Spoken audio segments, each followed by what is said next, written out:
सैया इस वक्त हमारे साथ जुड़ गए बातचीत करने के लिए। विवेक, अभी भी क्या कोई इधर उधर चीजें हो रही हैं, प्लस माइनस हो रहा है या फाइनल हो चुकी हैं? क्योंकि कल रात भी देर तक बैठक चली है, उसमें भी कुछ बातचीत हुई है, तो अभी क्या स्थिति है फिलहाल, क्या अपडेट आपके पास? देखिए, स्थिति स्पष्ट हो चुकी है और जिनको मंत्री बनना है उनको सूचनाएं भी जो है पहुंच चुकी है। लेकिन सबसे बड़ा सवाल यही है कि कई वरिष्ठतम विधायकों को इस बार मौका नहीं मिल रहा है। उनको बुलाकर कल मुख्यमंत्री निवास में समझाइश दी गई, उनको समझाया गया, उनको समझाने की कोशिश की गई है। और सबसे बड़ा सवाल यही है कि इस बार नई पीढ़ी को मौका देने की जो रणनीति पर केंद्रीय संगठन ने काम किया है उसको मुख्यमंत्री को भी और प्रदेश नेतृत्व को भी मानना पड़ा है। और राजभवन में आज ठीक 11 बजे शपथ ग्रहण समारोह होगा। मैं इस वक्त राजभवन के बाहर हूँ, थोड़ा हलचल यहाँ की हम दिखा देते हैं। आप देख सकते हैं राजभवन में प्रभारी राज्यपाल मध्य प्रदेश की आनंदीबेन पटेल वो ठहरी हुई हैं और वो आज जो है इसी राजभवन में शपथ दिलाएगी। जो मंत्री हैं उनको शपथ दिलाई जाएगी। और सबसे बड़ा सवाल यही है कि कौन कौन मंत्री बनेंगे, तो स्थिति भी स्पष्ट हो चुकी है। सिंधिया खेमे के लोग और जो कांग्रेस से बीजेपी में शामिल हुए थे उन सभी संभावित नामों पर जो है किसी प्रकार का कोई संशय नहीं है। लेकिन बीजेपी के नामों पर जरूर संशय था और वो संशय देर रात तक जो है क्लियर भी हो चुका है, खत्म हो चुका है। जिन नामों पर मुहर लगी है उनको जो है संगठन की तरफ से और मुख्यमंत्री निवास की तरफ से फ़ोन भी गए हैं और उनको सूचनाएं भी दे दी गई है। लेकिन सबसे बड़ा सवाल है कि इस बार नया परिवर्तन, पीढ़ी परिवर्तन करने की जो तैयारी बीजेपी ने की है, क्या इसके कारण कहीं असंतोष तो नहीं फूट जाएगा, कहीं इसके कारण जो है गुस्सा लोगों के मन में तो नहीं आएगा, इसका नुकसान बीजेपी को तो नहीं उठाना पड़ेगा? क्योंकि मंत्रिमंडल विस्तार के बाद यदि ऐसी स्थिति बनती है तो काफ़ी दिक्कतें बीजेपी को हो सकती है, क्योंकि कांग्रेस भी मुंह ताक कर खड़ी हुई है और कांग्रेस हर परिस्थिति पर नज़र बनाए हुए है बीजेपी की। ऐसी स्थिति में कहीं ना कहीं मंत्रिमंडल विस्तार के बाद कोई भी असंतोष है तो उसको बीजेपी को थामने के लिए काफ़ी मशक्कत करनी पड़ सकती है। हालांकि जिन नेताओं को मंत्री नहीं बनाया गया जा रहा है उनको बुलाकर बताया गया है, उनको समझाया गया है। लेकिन देखना होगा कि ये नेता क्या संगठन के और वरिष्ठ नेताओं के समझाने पर मान गए हैं या फिर इनके अंदर अभी भी गुस्सा है, मन में अभी भी जो है गुबार है कि वो मंत्री क्यों नहीं बन पा रहे हैं, क्योंकि सभी सीनियर है। और दूसरी सबसे बड़ी बात यह है कि जिन लोगों को मंत्री बनाया जा रहा है, कई ऐसे चेहरे हैं जो पहली बार मंत्री बन रहे हैं, जिनको पहली बार जो है मौका मिल रहा है। तो ये भी एक कह सकते हैं कि नई पीढ़ी को आगे लाने का बीजेपी का की जो सोच है या बीजेपी का जो प्रयोग कह सकते हैं हम इसको, क्योंकि इस वक्त काफ़ी जो है चुनौती भरे समय में बीजेपी की सरकार बनी थी और जो संख्या बल है वो महज 107 है। और ऐसी स्थिति में हालांकि विपक्ष काफ़ी दूर है, लेकिन कहीं ना कहीं विपक्ष इन सभी परिस्थितियों पर नज़र बनाए हुए हैं। ऐसे में बीजेपी ने जोखिम लिया और उन वरिष्ठ नेताओं के चेहरों को जो है नज़रअंदाज करते हुए नए चेहरों को लाने का जो जोखिम लिया है, कहीं ये बीजेपी के लिए मुसीबत न बन जाए आने वाले समय में। ये भी वरिष्ठ नेता और केंद्रीय नेता तो इस पर नज़र बनाए हुए हैं।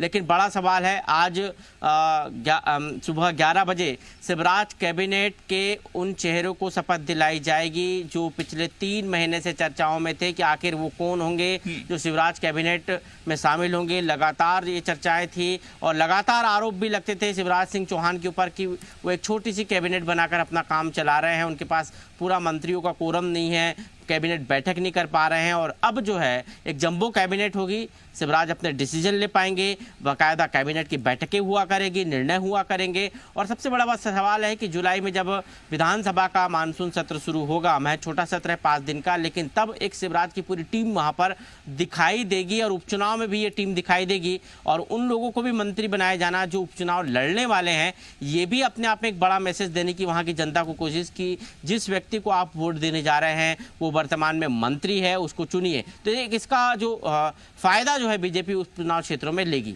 लेकिन इसके अलावा ये जो संभावित चेहरे विधायक हैं जो आज शपथ लेंगे, उनकी तस्वीर तो हम दिखा रहे हैं। 2 और नाम है विवेक इसमें, एक है नरोत्तम मिश्रा का, एक है तुलसी सिलावट का। क्या ये संभावना है कि ये भी आज शपथ ग्रहण करें, लेकिन उप मुख्यमंत्री की ये शपथ ग्रहण करें, ऐसी कुछ संभावना है क्या? देखिए, उप मुख्यमंत्री की कोई शपथ नहीं होती है। कैबिनेट मंत्री जो होता है उसी को उप मुख्यमंत्री बनाया जाता है और दर्जा दिया जाता है उप मुख्यमंत्री का। और इसीलिए ये दोनों वर्तमान में कैबिनेट मंत्री है।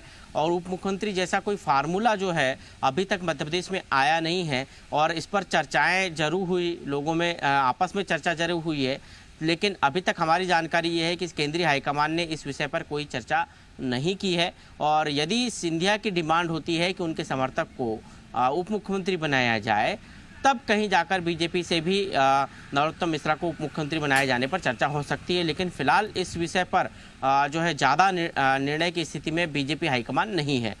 कुछ लोग विवेक ये भी कह रहे हैं कि ये जो मंत्रिमंडल का विस्तार होगा, कल शिवराज के बयान से भी इसे जोड़कर देखा जा रहा है, इसमें मुख्यमंत्री की छाप कम होगी, इसमें या तो छाप होगी केंद्रीय नेतृत्व की या फिर छाप होगी इसमें नरोत्तम मिश्रा की, ऐसा है क्या? देखिए, पूरा जो कैबिनेट है जो आज शपथ लेगा, इस पे यदि नज़र डालें तो हम यहाँ पर ये कह सकते हैं कि इसमें शिवराज सिंह चौहान की बिल्कुल भी जो है नहीं चली है, या कह सकते हैं कि उनकी जो सलाह है उस पर केंद्रीय नेतृत्व ने बिल्कुल भी हामी नहीं भरी है। जिस तरह से सीनियर विधायकों को बाहर किया गया, और उसमें से कुछ चेहरे ऐसे हैं जो शिवराज के खासम खास थे, उनको बाहर कर दिया गया। राजन शुक्ल का नाम नहीं है, गौरीशंकर बिसेन का नाम नहीं है, रामपाल सिंह का नाम नहीं है, संजय पाठक का भी नाम नहीं है, ये भी सुनने में आया। तो ये वो लोग हैं जो शिवराज के खास हुआ करते थे। यदि ये बाहर हैं तो इसका मतलब साफ है कि शिवराज सिंह चौहान को भी इस बार जो है काफ़ी मशक्कत करनी पड़ी है मंत्रिमंडल विस्तार में अपने लोगों को शामिल करवाने में।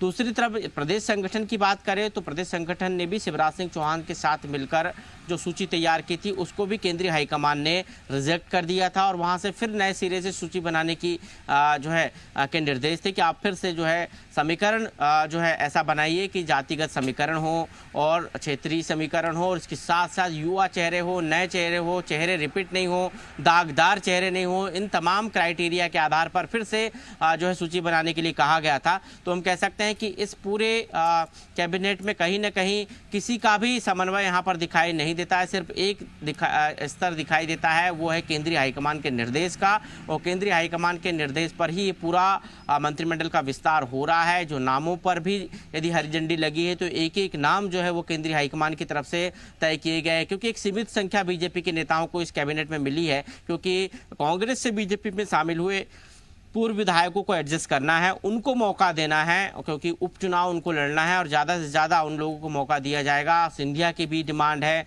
और सिंधिया ने भी अपने उन लोगों के लिए पद मांगे हैं जो अपना सब कुछ त्याग कर कांग्रेस से बीजेपी में आए, चाहे मंत्री पद हो, विधायक पद हो, और इसलिए उनकी एक डिमांड थी और उसको पूरा बीजेपी कर भी रही है, उस कमिटमेंट को पूरा करने की कोशिश भी कर रही है। और इसलिए बीजेपी के नेताओं को बहुत ज्यादा मौका इस मंत्रिमंडल विस्तार में नहीं मिल रहा है। हो सकता है कि उन नेताओं को ये भी कहा गया हो नहीं चल रही है, क्योंकि सरकार अंततः उन्हें चलानी है, समन्वय उनको बनाना है। विवेक, आप बने रहिएगा हमारे साथ, आपके पास हम वापस लौटेंगे। तो अभी भी बहुत